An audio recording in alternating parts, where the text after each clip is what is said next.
Did the Galaxy Z Fold 4 and Z Flip 4 live up to the hype? And who should really be competing in the foldable phone space with Samsung?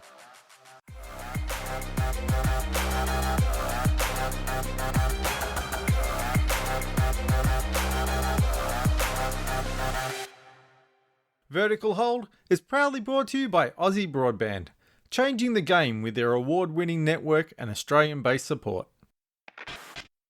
Hey there, welcome back to Vertical Hold Behind the Tech News, the tech podcast where we catch up with Australia's leading technology journalists to dive into the big tech stories of the week. I'm Adam Turner, joined as always by Alex Kidman. Now, Alex, ESPN started broadcasting a new sport that might catch your interest. I presume it's on the Ocho. It's live online XL World Championships. Dude, if XL can be a world championship tech sport, what else would you like to see there for entertainment and sporting purposes?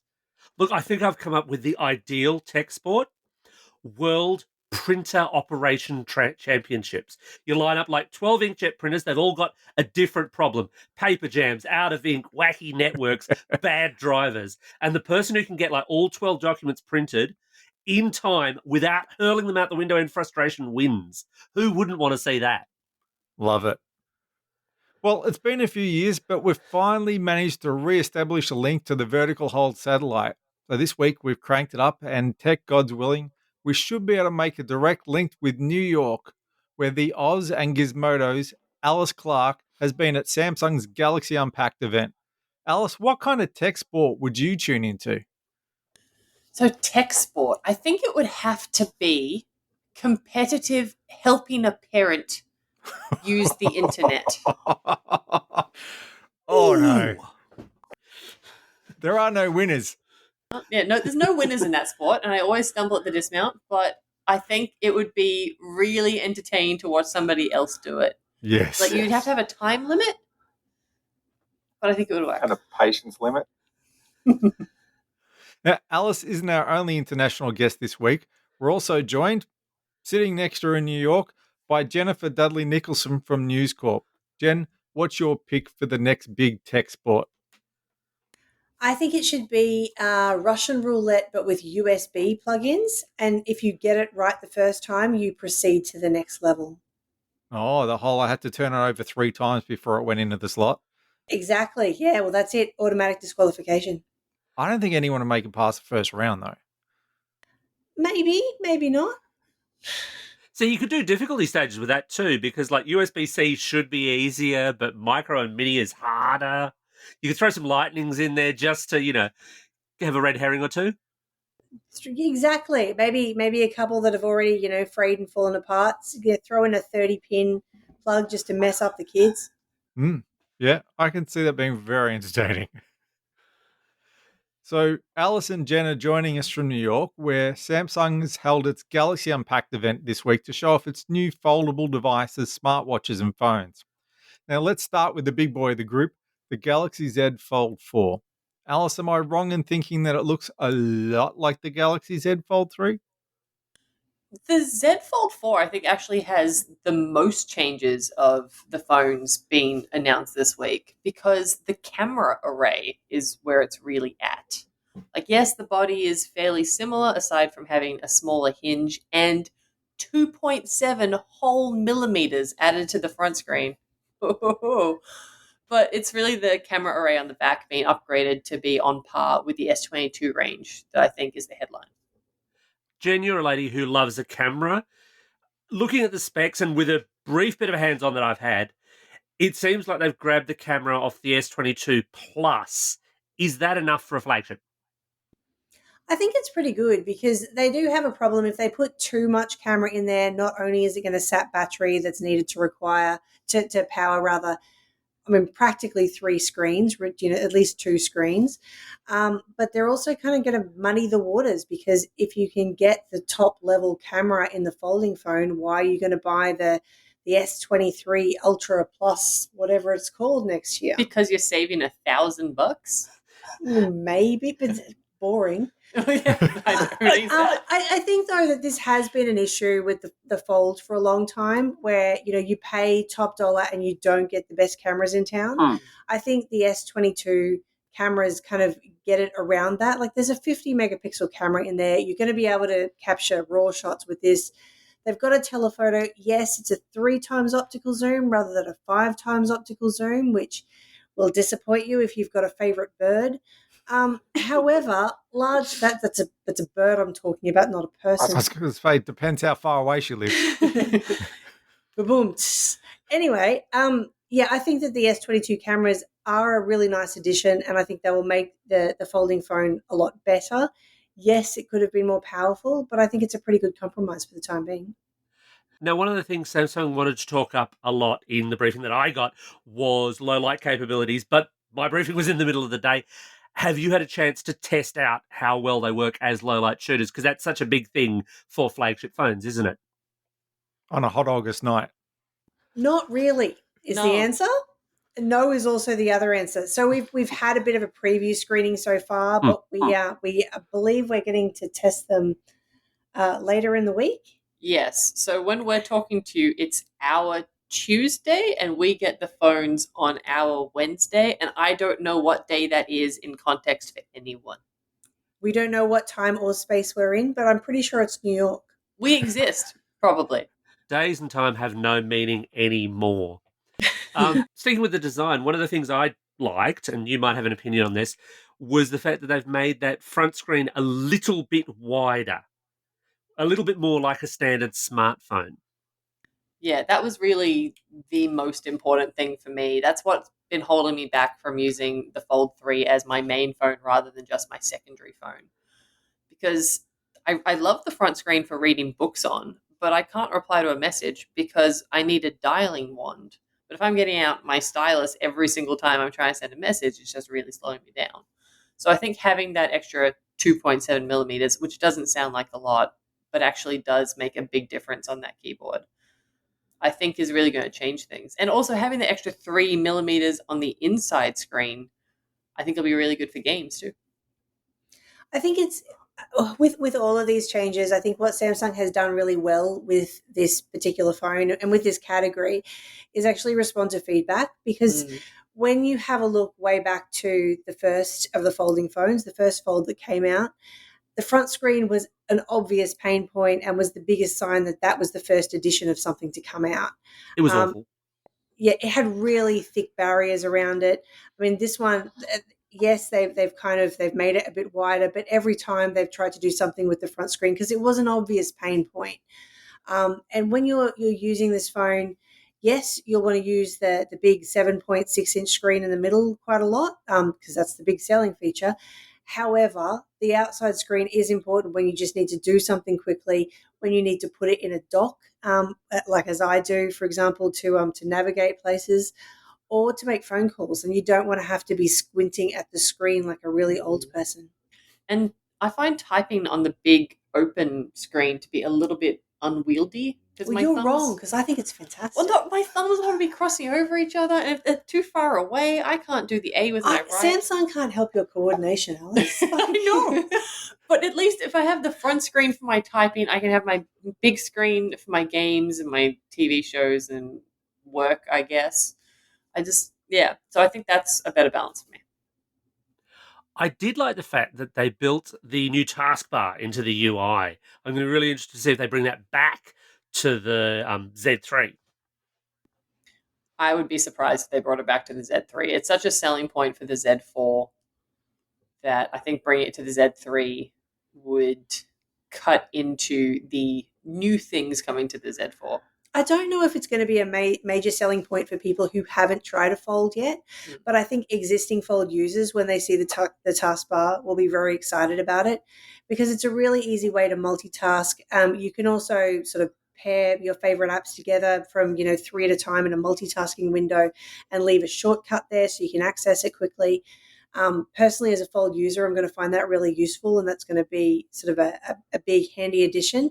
Don't know whether it sells people on the Fold in the first place. Don't know whether it's going to make the ad, but I like it. It'll sell upgrades. So when we say taskbar, are we talking about like a Windows taskbar, like something across the bottom of the screen that lets me see all the things you've got open at the moment and easily jump between them? Not things that you've got open. So apps that you've used most recently, they say, and I think you can actually pin things to the taskbar as well, like you might in on a Microsoft laptop, and So it's also more like the dock on a Mac. yeah, or the dock on a Mac, or the Yeah. dock on an iPad, for example. Essentially, it's some persistent apps down the bottom, shortcuts that you can just tap on, or you can actually tap on and move them up the screen in order to open them on the screen. And is all of this just for Samsung? It's not available to other Android devices. It's not part of Android. Not that I've seen, no. I don't know whether this is a creation of Android or Google, of Google or Samsung, because they work really closely on the software for this particular machine. So it'll be interesting to see where else it shows up, but definitely for the Fold in the first instance. Yeah, the waters are kind of muddied here because it's got Samsung's One UI, which is the launcher on there, but it's also running Android 12L, which is designed for large screen devices. The taskbar could be part of 12L. I honestly don't know. As you say, we'll have to wait and see. Now, Alice, you mentioned waving a magic wand and so on. Of course, this has a magic wand, the S Pen, but despite the rumors, despite some of those early renders, it's not built into the phone the way it is with the S22 Ultra. Is that actually a problem? I think it is a little bit of a problem. I use the S Pen case on my Fold 3, and the number of times I've nearly lost the S Pen is really annoying. I did notice that on the new cases, they've moved the S Pen cover, well, the S Pen docking point sheath. Let's go with that. To the back of the phone rather than having it on the side, so it doesn't make it wider; it just makes it a bit fatter at the back. I like that quite a bit because this is all about making the hinge smaller and the hinge lesser, and so having it there makes quite a bit more sense. You can also remove the S Pen holder from the case this time around, so you can have it when you need it, and take it off when you don't. I still want to see it recessed in the thing so I don't lose it. I will inevitably lose it. As will I. Now, Jen, year in, year out, we've seen these foldables become cheaper, but that's not the story this year, is it? It's not, but I think Samsung probably deserves a big high five for actually maintaining the price of it. I think that we've seen a lot of things go up, including snow peas, which I'm really annoyed that I had to pay $9 a bag for at one point. The fact that you can still pay the same amount for this phone is actually, a bit of a surprise moment for me. I thought that we were going to set records. So that's actually not as bad. I think that it potentially won't do as much, obviously, to encourage new people to buy a fold phone. However, and there's also, I should point out too, there's also a new model that's 1 terabyte that will actually come in at $3,000, which was the original price of the original Fold. However, I think that Samsung actually deserves a bit of props here because we don't know what Apple's going to do in terms of their pricing. I think a lot of manufacturers this year, we're going to see a lot of pressure on them to raise their prices just because everything is more expensive. But by Samsung not raising their prices, if Apple does raise their prices, they're going to get roasted. Like they would have anyway, but a little extra fire. They're Apple. They like money. They do. Don't we all? So, question without notice for both of you. Have Samsung done enough here, or where have they fallen short? I would have liked to have seen some more adjustments made to the aspect ratio on the inner screen and slightly the outer screen. I think it's got plenty of power. Having it with the ultra camera, I think, would have been really nice. But for me, it's just I would prefer a slightly different aspect ratio on the screens. But I think that's just a personal problem. I don't quite know what else they could have done on the Fold. On the Flip is a different story, but on the Fold, yeah.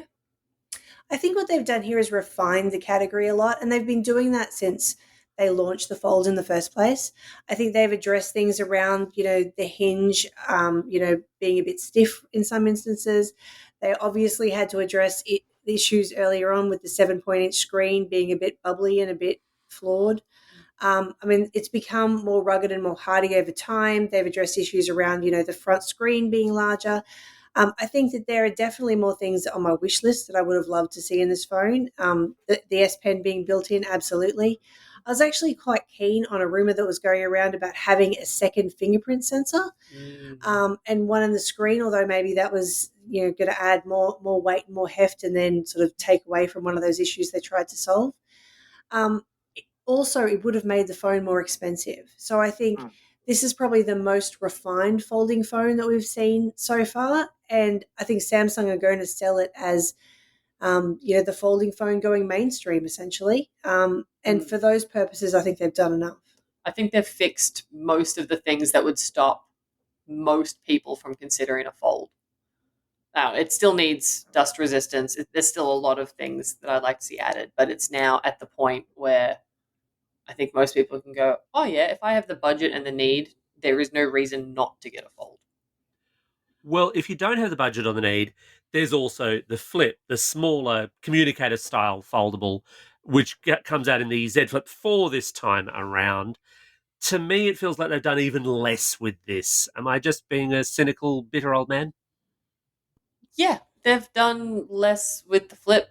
The battery's bigger by almost 12%, which is not a lot of percent. It's 1.2 millimeters shorter, which is not a lot of millimeters. It's a bit more powerful. But the big thing I discovered is that they recently made it so that if you close it, you can hang up on someone, and that's all I wanted. So it's fine. I think it's also important to mention that they've made some software additions so that you can do more with the front screen. Because I think that was an opportunity that they had there that was kind of missing. You can see more notifications, access some of your settings without having to unfold your phone if you don't want to. And I think the battery was one of those pain points as well, where they did need to boost it. The Flip, it's interesting to me that these are both folding phones. They're both in the same category. They're both in the Z series for Samsung. They've got totally different audiences. And so, I mean, potentially the audience didn't demand a huge upgrade or change to this phone, but they certainly haven't received one either. I think for the audience they have for the Flip, which is mostly content creators and people who love Instagram, I think it's a really big missed opportunity to have not massively upgraded the camera this time. Yes, they made the sensor a bit brighter, but it's still a 12 megapixel camera. And if you're a serious content creator, that's not going to be enough. Now, they also increased how you can use it kind of half open, flex mode. That was really cool, but they've partnered with Meta and Facebook and WhatsApp and Messenger and Instagram and not the actual app everyone wants to use. So it's going to be interesting to see how that goes. Yeah, that style argument is big in the Flip space. And I thought one of the things that was really interesting was they are doing the bespoke model again. This is the one where you can have different coloured shells and so on. But at launch from pre-order, not months after and then months of wait. So they reckon, or at least what they told me, was that if people pre-order the bespokes, they might get them on launch day. Are colours enough? I do like the colors. I was really taken by the navy and red options. They were really pretty. I also feel like it's important to share that on the non-bespoke colors, there is a color called Bora Purple. And in Korean, Bora means purple. So you can get purple. I just like that. Prince would approve. What do you think? Bora rain. I think that the colors actually make more sense in the Flip than in other phones because it is a phone about showing off, and it's a phone about, being able to fit this in your pocket and carry it around potentially without a case like a crazy person. Yeah, I think the bespoke versions are also something that Samsung is doing alone. So we haven't seen this from another phone manufacturer where you can, decide on the colors and even down to the colors of the hinge, which now comes in some sort of golden color. A black and a silver. I want to say Motorola in the States did like a custom color thing for a phone maybe 5 years ago. But you're right. The outer shell or something. You could replace the outer shell and order different components or something. I mean, but if we're going to hail back to it, I mean, potentially Nokia did this best, back with the shells that you used to be able to fit on your phone, but we haven't seen that for such a long period of time. That I think it's something that Samsung can play on. Whether it's enough to sell you on an entire phone, I don't know. But, maybe if that's what you're into, Samsung have kind of got you cornered. And actually, by way of contrast, and to show that the Flip and the Fold are different markets, the new Fold has the most boring colour names ever. I mean, grey-green, beige. Who is going out there going, you know what? What I need is a beige phone. Mum's from Brighton. True. It matches my house. It's grey-green. Seriously, grey-green is a house paint colour, people. I think you'll find also on the Samsung website there's going to be burgundy, which I know is maroon, and I know it's just because Samsung supports Queensland. So I'm putting it out there. Oh, God. It's because they want to sell it to the French. It's so that people can buy it and just yell Queenslander all day long. Now, Jen, we've come to the part of the show where I have to ask you a very, very important question. It is a question I have asked you before. Okay. Would you like to buy a watch? Alex, sure. Is it a fancy watch? Is it a Watch 5? Well, this was what I was getting to. What is Samsung delivering in new wearables? So I think the most interesting part that they're delivering is this Pro model that they've got on the cards, which we haven't actually seen before, and I think is going to make Garmin just a little bit nervous.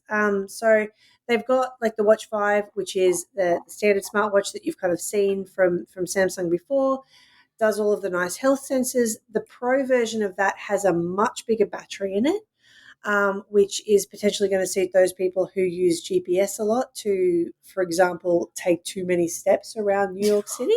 But I didn't drag you, Jen. I didn't say drag. Okay. I said take too many steps around you. Anyway, back from the bickering. And it's got some nice trail features and some nice guidance features around maps so that you can actually use this phone in a very sporty, athletic way if you were so inclined. And that is something that is going to target the likes of Garmin and Sunto and potentially takes some of the joy away from Apple Watch as well.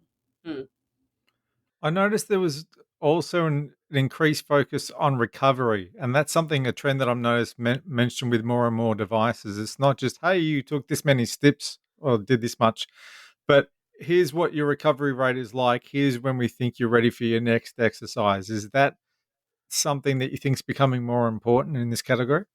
That is huge. That is the thing that I loved most about the Whoop band. Mm-hmm. When there were a lot of things that I did not like about the Whoop band, but I kept wearing it just because of the recovery. I love cycling, and it's really important to make sure that your legs have rested enough that you don't suddenly seize up 20 kilometers into a 30-kilometer ride. So having this feature on the Pro, I think, is going to be really, really great. I'm really looking forward to that, along with the thing that tells you how to get back on your trail, which is also amazing. Yeah, recovery is where fitness watches are going, because fitness watches have already gone absolutely everywhere else. So they may as well go there. While we're talking about places that, like, finding new ground for watches to cover, we need to talk about the sleep animals on the Watch 5. Because we do need to talk about the sleep animals. Not enough people are talking about the sleep animals. I don't want to talk You about said the sleep animals, didn't you? Yes. So what the Watch 5 does is you sleep, and then it will give you a score and also tell you what sleep animal you are. Now, if you slept very well, then you are a restful lion. But you could also be a sensitive hedgehog. And there was another really weird animal. Okay, so I'm disappointed with the sleep animals because I'm a mole. And in Australia, mole means something very different. Sleep on, mole. I don't like it. Where is our narcoleptic koala? Yeah. Opportunity missed there. Completely.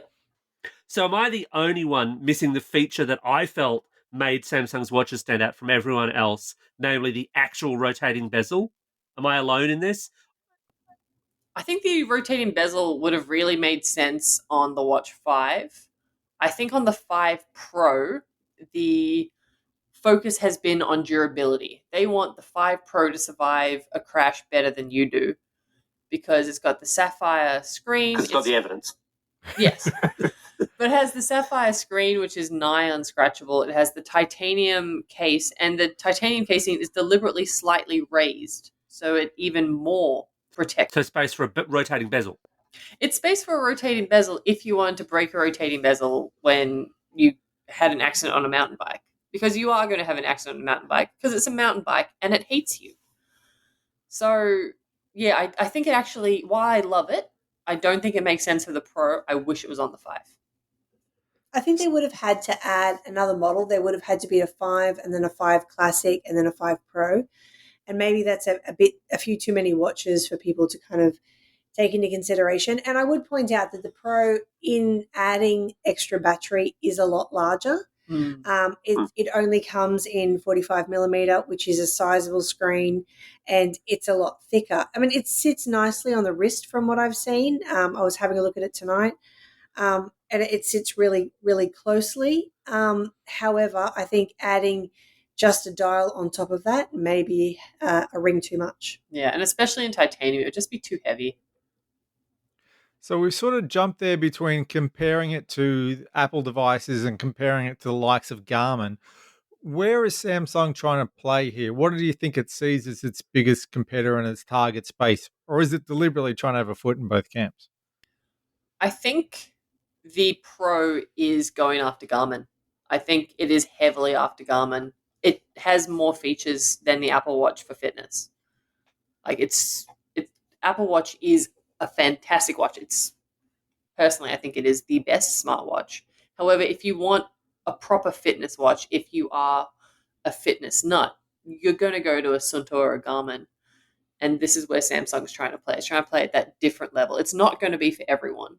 You have to be out loving running or cycling or like a very specific sport.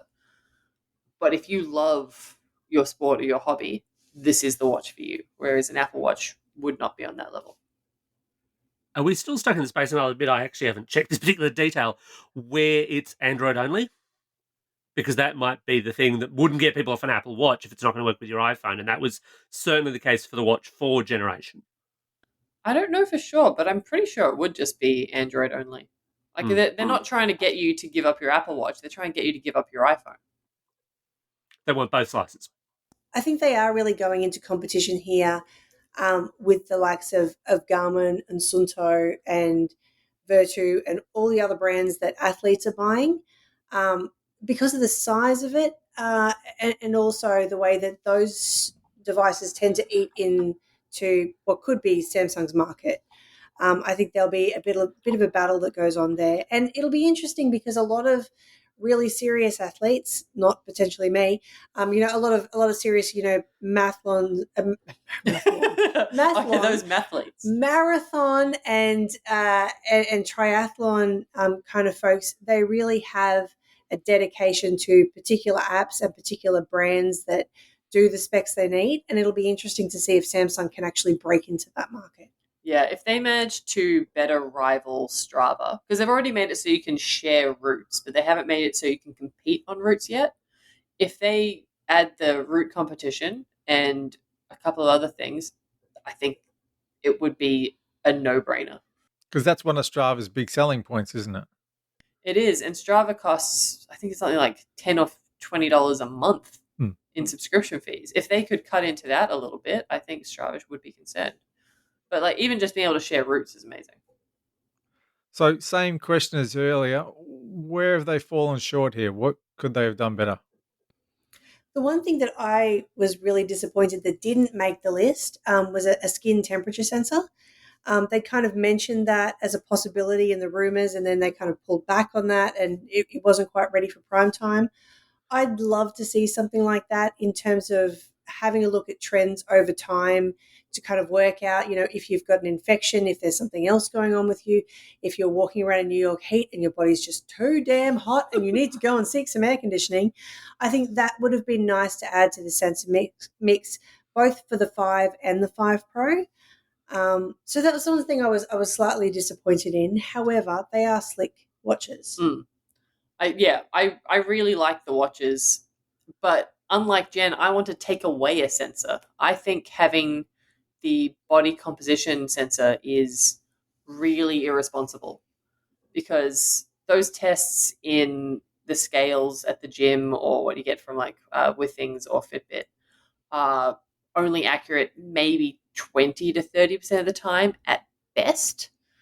And it's telling you your fat percentage and whether you're obese and how much muscle you have. And it's using really judgy colors. And if you are prone to eating disorders, having that on your wrist at all times is just a nightmare situation. And I think Samsung should do better than having this in their devices. What's the watch judging it on? So I think it's mostly comparing it against BMI, which in itself is a very outdated and racist scale. So that's already bad. But if you're a bodybuilder, you're going to have a high BMI and it's going to tell you you're obese. And it uses light green to say that you're underweight, which is pretty awful. It uses dark green if you're within the optimal range, and if you're above that, you're in the red zone. So clearly you need to lose weight. And showing being overweight as very, very bad with the red and being underweight as good with the light green, seems like there could be some problems with that at a time where primary school children are having body image issues and eating disorders are at an all-time high rate amongst both men and women. So I think there is a duty of care there. Samsung seems to think, hey, it's just another great tool, and if you like it, it's cool. That's something to look to for the future. Does it allow for age at all? Does it say anything about that? As people, because you get older, you're going to get heavier. I mean, like going from 12 to 16. I don't mean going from 40 to 50. I think they do factor it in a little bit. I don't have that information in front of me right now. I think they encourage people over 18 to use it. I seem to remember from last year. But yeah, I'm not 100% sure on that for this year. I was really cross years ago with the Nintendo Wii because they had the balance board and it would weigh you. And we hadn't used it for a while and my family jumped on it. And my daughter, who'd maybe gone from the age of, we'll say 10 to 12 or 13, it went, oh, you're a bit of a pig. You've put on all this weight. I'm like, what the hell? Like, you should have an automatic sense. You can tell how old she is. You That should Wii balance just board, say though, straight was judgy as hell. Yes. Oh, it was But so it should just judgy. automatically go, this person is under 18. I'll keep my mouth shut because they are still growing. Or it could just be, this is an actual human person. I don't know what's going on in their life. Maybe they have a kilo of tumors in them. I might just not be a bit of a dick today. But Samsung does sort of try to cover itself because while they make that a headline feature, if you look in the fine detail, they have all this, it's not a medical device, it should not be used for these purposes, and you should seek professional advice and so on. But I agree, they could do a great deal more. yes, I think if on each of these kinds of tests, even though we know that it's not actually giving you accurate information and it's more for entertainment than for anything else, I think companies like Samsung have a duty of care to its users to educate strongly or work out when a sensor like this could do more harm than good. Like, I don't know who a sensor like this is going to help. I do know who it's going to harm.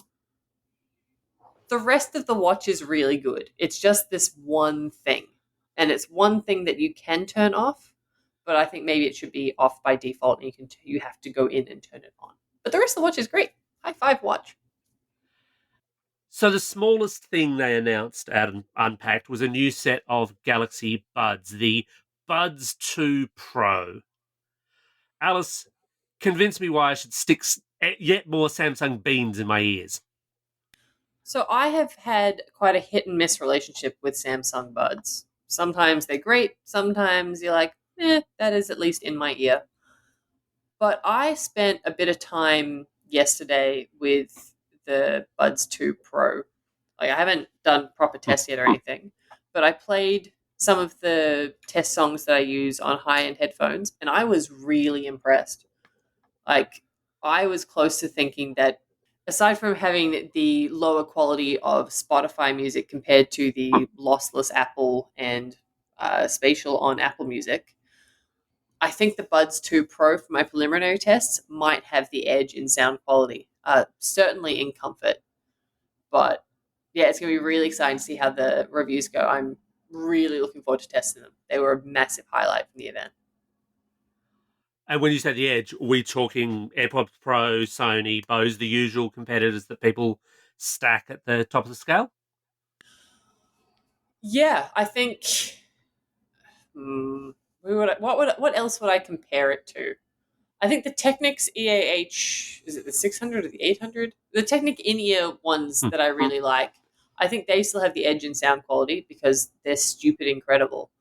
But I would say from preliminary listening, the Buds 2 Pro would have an edge on Samsung Momentum 3 True Wireless, or whatever they call their True Wireless buds. I've immediately forgotten every name. It's really late. Sennheiser, I think you mean. Yeah, Sennheiser. Whoever. The headphones. They exist. And they come in purple. They do come in purple. Yeah, they look really nice. They were really comfortable. I was impressed. Did you give them a go, Jen? I didn't try them. I was impressed with their design. However, I have one beef, and that is I really like the beans. And I'm disappointed that we don't have ear beans anymore. The beans were so cool. I appreciate that, Samsung is going for a higher end here. These are the second versions of the Pros. These are meant to do more things. And I did like the addition that they had where they talked about some nice things for automatically going into ambient mode when you answer a call, because when you're still in noise cancelling mode and you answer a call and all you can hear is your own voice and that whatever's happening between your teeth that day, it's deeply disturbing, as anyone who's been working from home has probably experienced. So that's a nice addition, but I'm just disappointed that we're not seeing a second version of the Air Beans, which was so adorable and unusual. Maybe the beans will come with the next S series. Maybe Let's hope. February. I want some purple beans. Yeah, Samsung, give me beans. I want the musical beans. They're the musical fruit. Keeping it classy. Well, that just about wraps up another episode of Vertical Hold. Thanks to Alice for joining us. Thanks for having me. And Alice, it's time once again for you to face up to the patented low-carb Vertical Hold 3 questions of doom. Okay. I'll ask all 3. You can answer them in any order you like. Okay. Where can people find your work online? Where can they find you on social media online? And a special big contentious question just for this week. As you're in New York, what's the best and worst thing about the Big Apple? Oh, okay. So first of all, you can find my work these days at theoz.com.au, so theoz.com.au, and Gizmodo, Lifehacker, Kotaku, Finder, lots and lots of places. On social media, you can find me on Twitter at AliceDKC. The best thing about New York is Bethesda Fountain. I think it's just such a magical place to be, and as soon as I go there, I feel calm and like I'm in Gossip Girl, which I guess is the opposite of calm.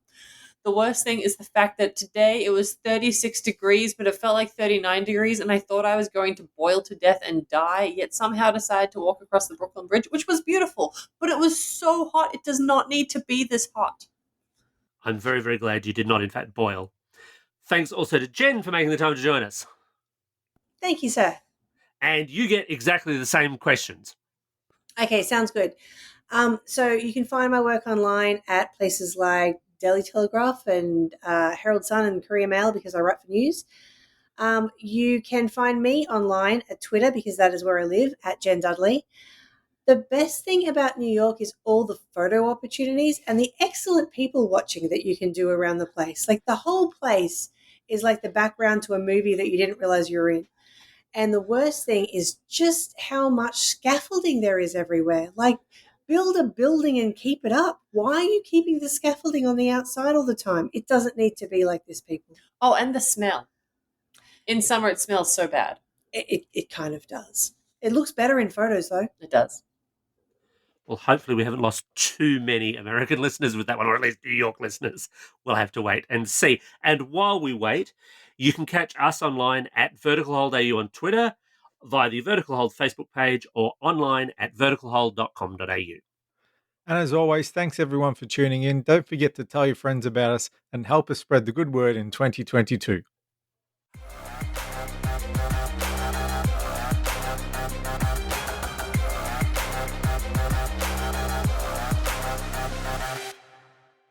Vertical Hold is proudly brought to you by Aussie Broadband, changing the game with their award-winning network and Australian-based support. But Jen, you're from Queensland. You should be used to this. This is what I say. Yeah, I'm not from America where it's summer at the wrong time of year. They need to organize themselves Fair. better. I pack jackets for damn sake. Like, Yeah. She's wearing jackets and like long pants, whereas I'm You're out all of about travel the practice. like chino shorts and the Hawaiian shirts. don't start, Ellen Joyce.